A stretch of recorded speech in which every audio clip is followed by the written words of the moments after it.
Welcome around the workstand, Mark. Good morning, Susie. Good morning. We're back to our regularly scheduled programming. Yeah, we're both a little thrown off. I feel like we've really settled into our new thing. Yes, yeah, which is tell us about what our new thing is.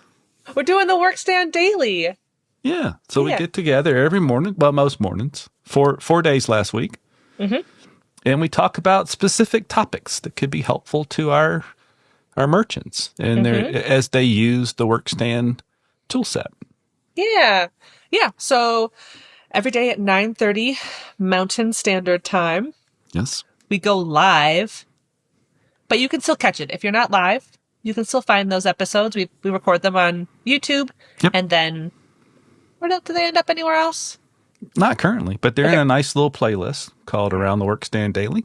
And, we have a lot of good Help Center videos, but it takes a lot to produce those. And so this idea is these aren't as formal, and there will certainly be mistakes and snafus and such. But we take a particular topic. We thought we could do it in 5 minutes. Maybe one day we will. They're more than 5 minutes, but they're not very long. No. And we take that one topic and we try and dive straight into it and give you the how-tos of using something like Supplier Sync or Supplier Fulfillment. And hopefully we build up a nice library of those, because those Help Center videos, the how-to videos, are the most viewed. I wish the podcast was the most viewed thing on our YouTube channel, but unfortunately it's not. It's the how-to videos. So yeah, but I mean, at least we know you said you put a lot of time into them producing them, so there's definitely value there. Yes, I think so. But similar to the Help Center article or Help Center videos, also I feel like you made a weird switch of N's to M's, and I also can't speak. Blah blah blah blah blah. Blah blah blah blah. But so far they've been pretty kind of tech tip focused. Yes. But we're happy to expand those topics. However, will be helpful to retailers. So we'd love to hear from you. Let us know what you want to learn more about, and just like fun little snippets. It's really easy to digest. Mark shares his screen. Yep. Sometimes we fumble around a little bit, but we get there. Yeah. So if you do have things, by the way, if you're available, I don't want to do the like and subscribe and hit that bell, but if you are subscribed to the YouTube channel and you have notifications turned on, you get a notification 30 minutes before the live stream starts. So if you can join in, then you can certainly comment. The chat's open. You can comment then. We'll try and address the questions, preferably if it's about the day's topic. If maybe we could do another day on that, or if it's such a great question, we'll just derail whatever we're doing and change course. And if you're watching it after the fact, just like for when you watch the podcast, ask the questions in the comments. And if you don't feel comfortable doing that, you can always email Susie and I at podcast@workstand.com. Yeah, we'd love to hear from you. We do. We read all those emails. Yeah. What else we got going on? It's the wild week. Normally today, Ryan would be with us, and we'd be talking about performance of the industry and sales across the Workstand platform. But he and Brian Rawlings, our counterpart in the sales team, they're both at CABDA this week. Yeah. So they're at a trade show. Yeah, it's the Midwest show. We're at booth 815. If any of our loyal listeners hears this, and you head to CABDA, go see Brian and Ryan. Yeah, I'm excited. We kind of sent Brian with some cool and different swag. Ooh. So, I feel like me and the industry and people are kind of getting in line with, like, I don't want to hand out just like things that have our logo on it as swag. So we did a series of a few different stickers that are kind of helping promote retail's local bike shops and how easy it is to, if they have an e-commerce website, how easy it is to shop online. Oh.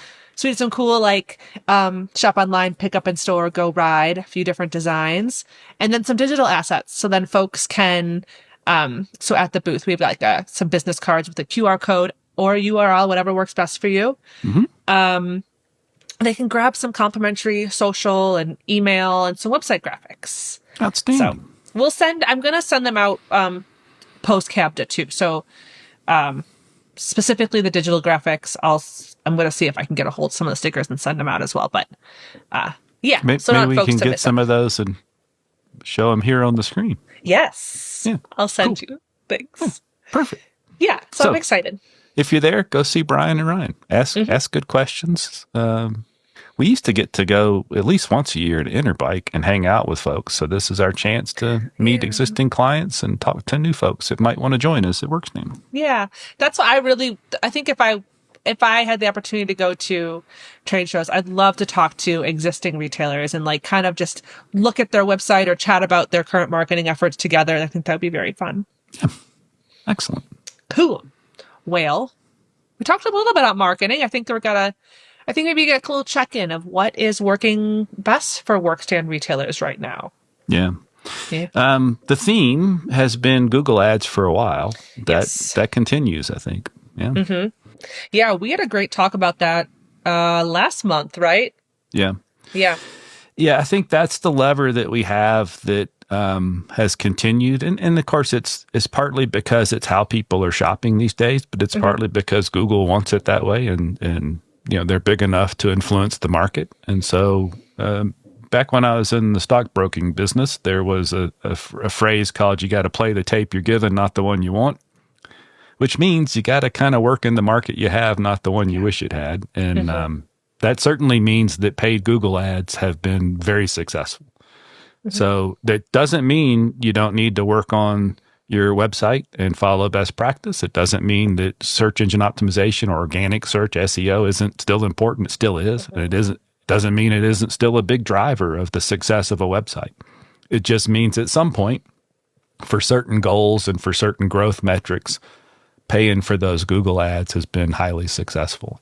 And I think the big thing is it doesn't take as big a budget as I think most people think. So yes. If you're interested in that, always reach out. We're happy to go through that and talk about it. And if we hit the wall where I don't know enough to answer your specific question, we have that 4-person Google Ads team. We'll get them involved and they can answer them. Yeah, they're great. I think, love to talk to folks more about that. I think between budget, a really localized approach, there's lots of good things there. Yeah. And kind of feeding that is the next thing that's working really well. And that's supplier sync and supplier fulfillment. Yes.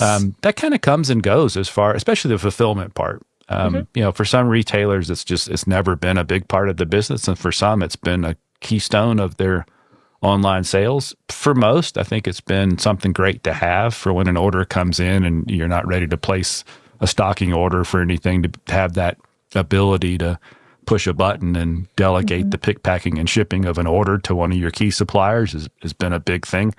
Lately, it's just been a hot topic. And having that warehouse inventory as wild as inventory's been in the chain lately, it's been good to be able to keep some of that inventory as a merchant in the warehouse, but readily accessible and easy to display on your website, rather than trying to navigate the current inventory situation all on your own with what you choose to stock in the store. So it is a great tool. It always has been, but it's really been helping a lot of merchants lately. Yeah. And I really feel like the last, maybe, I don't know, 6 to 12 months, maybe we're seeing more and more brands really invest in this. And it feels like a very holistic kind of partnered approach, to helping retailers. And I mean, of course it serves the brand's best interests. But I think it serves everybody. So yeah, I think it's funny. It's a little bit like when we first started doing custom website designs, it was only the biggest stores that would invest in that. And over the years, it got to be all level of store that just want to express themselves and their individuality. And I think it's interesting. There's a parallel to that with the suppliers. When we first released that in 2011, it was only the biggest ones. And lately, some niche brands that are really focused, like Otso, have gotten on board with that. And I think that's just really cool that brands of all sizes are seeing the value of making sure their dealers are able to merchandise and market that inventory effectively. And it helps everybody. It helps the customers shoppers find that in all the places they want to find it, which often is their local bike shop. The local bike shop has an easier time merchandising and coming up with stocking plans based on being able to use the warehouse inventory. And then, of course, the brand benefits because it's on more websites being merchandised at the local level, and it enhances the support of the local dealer network. So it's been fun to see that evolution part of it. Yeah, very, very excited. As a huge bike nerd, I want to a person who's always shopping for bikes. Mm. I'm not always buying these bikes. Let's be clear. You do more often than most folks, though. I guess, but I got a strong one in, one out policy right now. That's easy to do once you have 7 or 8 of them. Yeah. Yes. Yeah, my cross country bike just got sent off. I no longer have a cross country bike.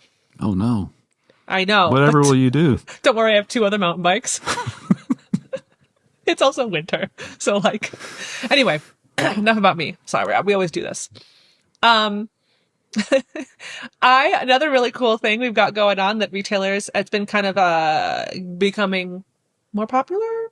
Are premium themes.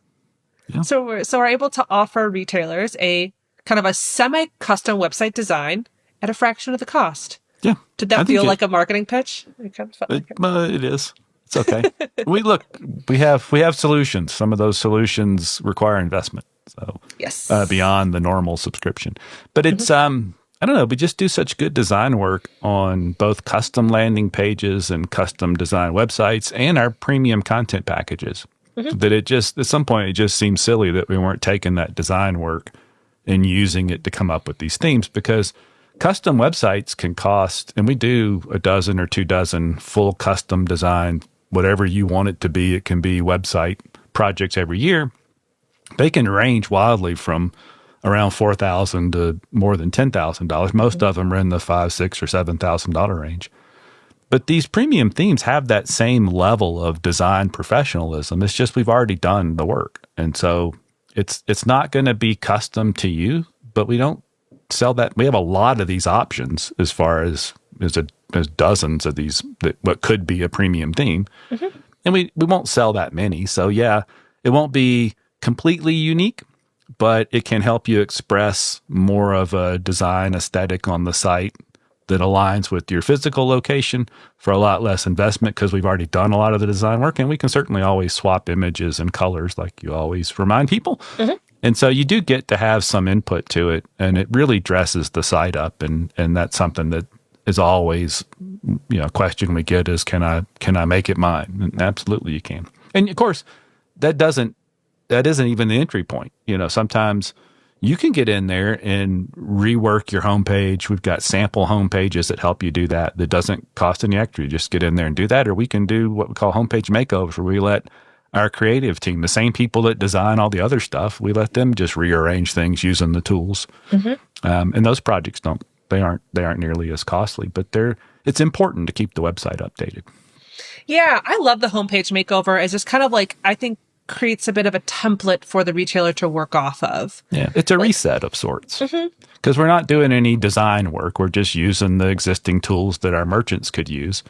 It's just our creative team's really good at it, and they've got a good eye for it. And they will often, I say they only use the tools to do it, but the truth is they will sneak in some fun little elements here and there and make sure it's a nice presentation. And it certainly meets current best practice for e-commerce presentation and search engine optimization.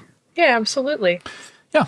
So if you have questions about that, if you've always thought, I love the function of this, I just wish it looked different, we've got so many options. Please let us know. It can be whatever you want it to be. Yeah, absolutely. Good. Well, we'll be back tomorrow for a daily episode. Please join us if you can. Please join us. Yes. Let us know, please, if there's any topics you'd like us to cover.